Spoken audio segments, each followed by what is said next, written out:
Assalamualaikum dear students. I hope you are all fine. Students ninth class का आज हम grammar rule जो कि मोस्टली स्टूडेंट्स को बहुत मुश्किल लगता है और आपको ये भी पता है कि इसमें से एक लॉन्ग क्वेश्चन भी आता है। बहुत आसान है और इसको आज हम सॉल्व करेंगे। लेकिन इसको सॉल्व करने से पहले स्टूडेंट्स मैं कुछ बेसिक चीज़ें आपको बताना चाहता हूँ। वो बेसिक चीज़ें क्या हैं उसको देख लेते हैं, उसके बाद हम ग्रामर रूल को सॉल्व करेंगे। डियर स्टूडेंट्स, हमें ना एक चीज़ छोटी क्लासों में भी हमने ये पढ़ी है, लेकिन मैं आपको फिर बता रहा हूँ कि बेसिक्स ऑफ अलजेब्रा। मेन जो वजह होती है मैथ्स हमारा क्यों वीक होता है, स्टूडेंट्स का क्यों वीक होता है, क्योंकि वो कॉन्सेप्ट्स को लेकर नहीं चलते, जो पिछला नॉलेज होता है उसको लेकर नहीं चलते। तो डियर स्टूडेंट्स, आज मैं आपको बेसिक्स ऑफ अलजेब्रा कुछ बताऊंगा। फर्स्ट आपको पता है कांस्टेंट। पहले मैं ये लिख लेता हूँ, उसके बाद इनके बारे में करेंगे डिस्कशन। कांस्टेंट के बाद होते हैं वेरिएबल्स। और अभी मैं तीन चीज़ें आपको बताऊंगा क्योंकि जो कि क्रैमर रूल के अंदर आ रही हैं, और वो कोफिशिएंट्स। डियर स्टूडेंट्स, जो कांस्टेंट होते हैं ना, कांस्टेंट्स जो होते हैं वो नंबर्स होते हैं, यानी जीरो से लेके नाइन तक जितने भी नंबर्स हैं। अब आप कहेंगे कि अगर जीरो से लेकर नाइन तक सारे नंबर्स कांस्टेंट होते हैं तो फिर जो 11 है वो क्या होगा, जो 10 है वो क्या होगा, जो 13 है वो क्या होगा। ठीक है, ये स्टूडेंट मैं ये कह रहा हूँ कि जीरो से नाइन तक जितने भी नंबर होते हैं इन्हीं से मिलके सारे नंबर बनते हैं। फॉर एग्जाम्पल अगर मैं लिखूँ ना 10, तो 10 अब वन और जीरो इससे मिलके बना है। तो कहने का मकसद ये है कि जीरो और नाइन से ही मिलके सारे नंबर जो हैं वो बनते हैं। जीरो और नाइन नहीं, बल्कि जीरो से लेकर नाइन तक जितने भी नंबर्स होते हैं उनसे मिलके सारे नंबर बनते हैं। तो कांस्टेंट बहुत आसान सी बात है कि कांस्टेंट जो है वो हमारे नंबर्स होते हैं। कांस्टेंट क्यों बोला जाता है? अब कांस्टेंट इसलिए बोला जाता है कि पाकिस्तान के अंदर भी इसको नाइन ही बोला जाएगा, पाकिस्तान में भी इसकी वैल्यू नाइन ही समझी जाएगी, और इंडिया में भी इसकी वैल्यू नाइन ही समझी जाएगी। ठीक है, जितने भी कंट्रीज हैं इंटरनेशनल, जितने भी कंट्रीज हैं उनमें सब में टेन की वैल्यू टेन ही होगी। ये कांस्टेंट होते हैं। ठीक है, कांस्टेंट ऐसे होते हैं कि जिनकी वैल्यू चेंज नहीं होती। आप लिख सकते हैं कि डजंट चेंज।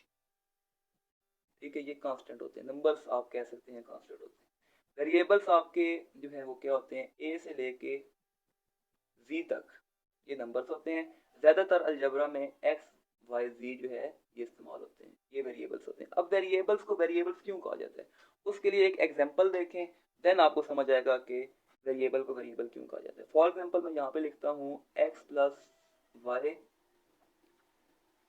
या एक्स प्लस वाई नहीं लिखता, बल्कि यहाँ पे लिखता हूँ x plus three is equal to six.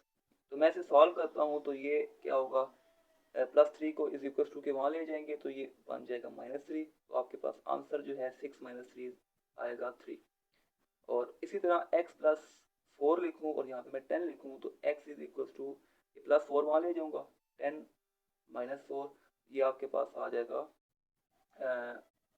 Six. Means के वैल्यू चेंज होगी। है वेरिएबल जो है, वेरिएबल्स की वैल्यू जो है वो चेंज होती रहती है। तो वेरिएबल्स जो हैं क्या है, आप ए से लेके तो जी तक और एक्स वाई जी जो है वो ज़्यादातर यूज़ किया जाता है। ऐसा नहीं कि यही यूज़ होगा, ज़्यादातर आमतौर पे ये यूज़ होते हैं। तो जो आपके कांस्टेंट भी आपको समझ आ गए, वेरिएबल भी। और कोफिशिएंट्स क्या होते हैं? कोफिशिएंट्स ये होते हैं कि अगर एक वेरिएबल के साथ कोई कांस्टेंट जो है वो मल्टीप्लाई हो रहा हो तो उस अब फिर ये कांस्टेंट नहीं रहेगा, ये कोफिशिएंट बन जाएगा। ठीक है, फिर से सुन लें कि एक वेरिएबल फॉर एग्जांपल आपके पास y है, और इस y के साथ एक जो नंबर है वो फोर, वो मल्टीप्लाई हो रहा है, साथ लिखा हुआ है, तो अब ये जो फोर है ये कोफिशिएंट हो गया। तो ये सिंपल सी कुछ चीज़ें थी, मैंने कहा आपको ये भी बता दूं, आपको ये भी पता होनी चाहिए। अब आप ग्रामर रूल में सबसे पहले क्या करते हैं, मैट्रिक्स फॉर्म में लिखते हैं। तो मैट्रिक्स फॉर्म का सिंबल आपको पता है कि ये ब्रैकेट होती है। इसके बाद जो कोफिशिएंट्स होंगे ना आपके, कोफिशिएंट्स आपके क्या, ये देखें एक्स वेरिएबल है, वाई भी वेरिएबल है, तो इनके साथ लिखे हुए कोफिशिएंट्स होंगे। तो आप लिख सकते हैं टू, ये कोफिशिएंट है, ये लिखेंगे थ्री, ये भी कोफिशिएंट है, ये थ्री लिखेंगे, ये भी कोफिशिएंट है, और सेवन ये भी कोफिशिएंट है। उसके बाद आप वेरिएबल्स को अलग करेंगे, वेरिएबल्स एक्स और वाई है, और देन आप क्या करेंगे, जो कॉन्स्टेंट्स हैं उनको अलग करेंगे। अब इनको नाम दे दें, इसको ए का नाम दे दें, इसको आप जो है वो एक्स का नाम दे दें और इसको आप बी का नाम दे दें। ठीक है, तो बिल्कुल इजी सा है। सबसे पहले आपने मैट्रिक्स फॉर्म में लिखा, इसको मैट्रिक्स फॉर्म में आपने लिख दिया, बता दिया मैंने आपको कोफिशिएंट्स जो हैं वो अलग, वेरिएबल अलग और कांस्टेंट अलग, और ये सिंबल होते हैं मैट्रिक्स के। मतलब ये आपसे कहा जाए ना कि एक मैट्रिक्स जो है वो किस तरह लिखा जाता है, तो आप कहेंगे कि इस तरह जो है वो ब्रैकेट में लिखा जाता है। आगे यहाँ तक बात समझ। उसके बाद स्टूडेंट्स आपके पास ए जो है, ए को आप लिखेंगे, ए आपके पास होगा 2 3 3 और 7।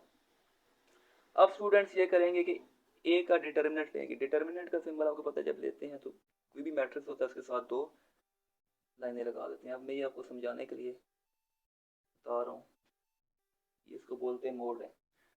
अब स्टूडेंट्स क्या करेंगे, अब ये करेंगे कि आपको पता है जो डिटर्मिनेंट होता है ना, वो क्या करते हैं, फर्स्ट एंट्री को फोर्थ एंट्री के साथ हम मल्टीप्लाई कर देते हैं। एंट्रीज जो अंदर जो लिखे हुए होते हैं नंबर्स और जो डिजिट्स होते हैं, तो हम क्या करेंगे, यहाँ पे 2 मल्टीप्लाई बाय 7 कर देंगे और -3 मल्टीप्लाई बाय 3 कर देंगे।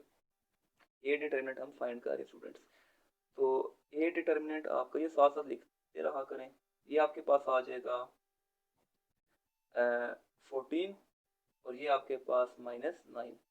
तो जो डिटर्मिनेंट आपका है स्टूडेंट्स, वो आपका आ जाएगा ए डिटर्मिनेंट 5 आ जाएगा, बस 5 लिख दें, इज नॉट इक्वल टू 0। अब यहाँ पे जरा बात समझे, एमसीक्यू भी आ जाता है कि जब डिटर्मिनेंट आपका 0 हो जाएगा तो फिर आपका क्वेश्चन आगे सॉल्व नहीं होगा। फिर आप कहेंगे since determinant is 0 so the solution does not exist. लेकिन जब 0 से ज़्यादा आ जाएगा तो फिर आप आगे क्वेश्चन को सॉल्व करेंगे। तो अब क्या करेंगे, अब आप ये करेंगे, यहाँ आप लिख भी सकते हैं since a determinant is not equal to 0 so the solution exists, so the solution exists, यानी आप क्वेश्चन को आगे सॉल्व कर सकते हैं, करेंगे।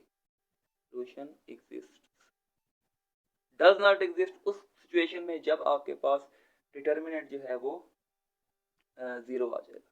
स्टूडेंट्स यहाँ तक आई होप आपको बात समझ आ गई। अब आपको पता है एबीसी के अंदर पहले एक्स आता है ना, अब गौर से ये बातें समझनी है, ये बात समझनी है। आपने ए एक्स लिखना है, क्या लिखना है, ए एक्स लिखना है। अब वो ए एक्स क्यों लिख रहे हैं, बेसिकली हम जो है वो फाइंड करना चाह रहे हैं एक्स और वाई की वैल्यू। ठीक है, बेसिकली हम क्या करना चाह रहे हैं, हम एक्स और वाई की वैल्यू फाइंड करना चाह रहे हैं। तो जब हम एक्स और वाई की वैल्यू फाइंड करना चाह रहे हैं